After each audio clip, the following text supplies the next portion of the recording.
Olá, bem-vindos e bem-vindas. Antes da gente começar nosso papo de hoje, só um lembrete rápido. O canal Mundo dos Concursos está aí para dar aquela força na sua preparação, com muita informação e apoio para você chegar na aprovação. Hoje o mergulho é num tema, olha, essencial do direito penal. A gente recebeu um material bacana aqui e vamos focar nele para entender de vez a diferença entre erro de tipo e erro de proibição. Tem muita confusão sobre isso, né? Muita. É um ponto clássico de dúvida. Então, nossa missão hoje é descomplicar. Deixar tudo bem claro, usando como base os documentos que a gente tem aqui. Bom, vamos lá. Começando pelo erro de tipo. Pelo que vi no material, é basicamente quando a pessoa tem uma percepção errada da realidade, né, sobre um elemento que faz parte da descrição do crime. Ela não sabe exatamente o que está fazendo do ponto de vista legal. Isso. O artigo 20 do Código Penal fala disso, né? Diz assim, art. 20. O erro sobre elemento constitutivo do tipo legal de crime exclui o dolo, mas permite a punição por crime culposo, se previsto em lei. Exatamente. E aí, olha que interessante o contraste com o erro de proibição, que o outro texto detalha bem.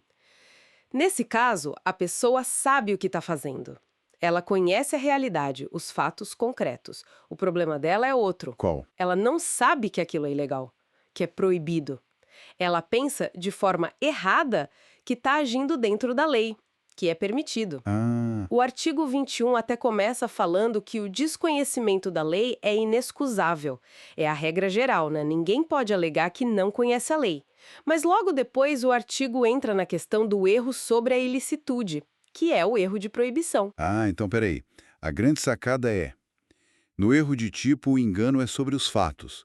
Tipo, o que eu estou fazendo. Isso. E no erro de proibição, o engano sobre a lei, sobre a proibição. Isso aqui pode ou não pode. Seria isso? Perfeito. É exatamente essa a diferença central, o foco do erro. Um está na realidade fática, o outro está na compreensão da norma, da ilicitude. E é por isso que as consequências são tão diferentes. Falando em consequências, aí a coisa fica bem interessante, né? Vamos pegar o erro que a pessoa não tinha como evitar, o inevitável. No erro de tipo essencial e inevitável, aquele que, mesmo com toda a atenção, não dava para perceber. Uhum. O material diz que o resultado é drástico, exclui o dolo e a culpa. Acabou. A pessoa não responde por crime nenhum.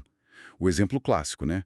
O caçador que atira num vulto achando que é um bicho, mas era uma pessoa, numa situação de neva, sei lá, que impedia de ver direito. Exato. Agora, olha o erro de proibição, quando ele é invencível ou excusável.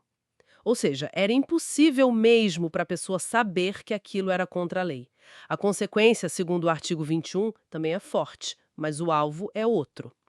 O erro sobre a ilicitude do fato se inevitável isenta de pena. Isenta de pena. Veja bem, isenta de pena. Por quê? Porque afeta a culpabilidade. Se não tem culpabilidade, não tem crime, né? O exemplo que está no texto é o do estrangeiro. Ele faz algo super comum no país dele, mas que aqui é proibido, e ele não tinha como saber disso. E entendi a diferença. No de tipo inevitável, afeta lá na base, na tipicidade, no dolo e culpa. No de proibição invencível, afeta a culpabilidade. É mais pra frente na análise do crime. Justamente. É uma diferença técnica, mas com impacto enorme. Tipo essencial evitável. Aí muda. O artigo 20 que a gente leu diz, exclui o dolo, mas permite a punição por crime culposo, se previsto em lei. Ou seja, a pessoa não agiu com intenção, o dolo sai. Mas como ela vacilou, foi negligente, imprudente, ela pode responder por culpa, mas só se o crime admitir a forma culposa, né? Importantíssimo esse detalhe. Se previsto em lei. Nem todo crime tem modalidade culposa. Exato. O exemplo seria o caçador que atira sem verificar direito o alvo, num lugar que ele sabe que pode ter gente. Ele não queria acertar a pessoa, mas foi descuidado. Isso.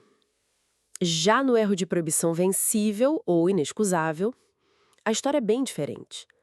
Aqui a pessoa continua sendo culpável. Por quê? Porque ela tinha condições de saber que o que fazia era errado.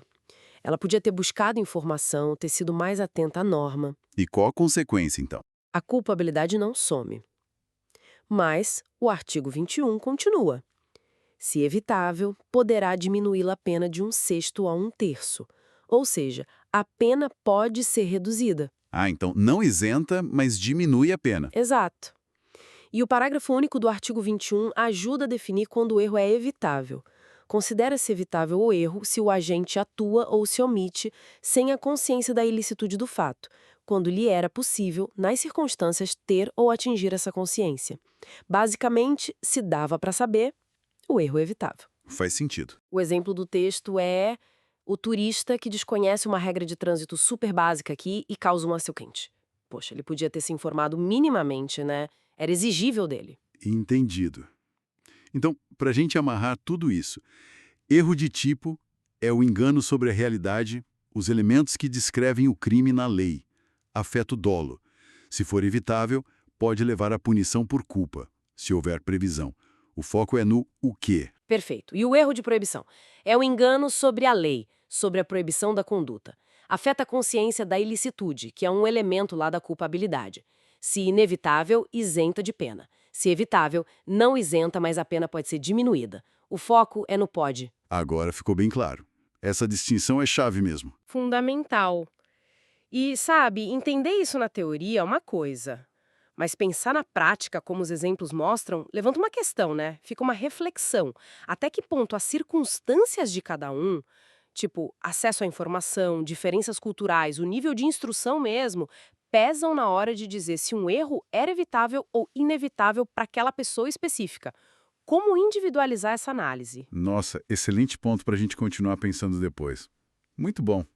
E com essa reflexão, a gente encerra a nossa análise focada de hoje. Mantenha o foco e a determinação nos estudos. E não esqueça, o canal Mundo dos Concursos está junto nessa caminhada rumo à aprovação. Contem com a gente. Até a próxima!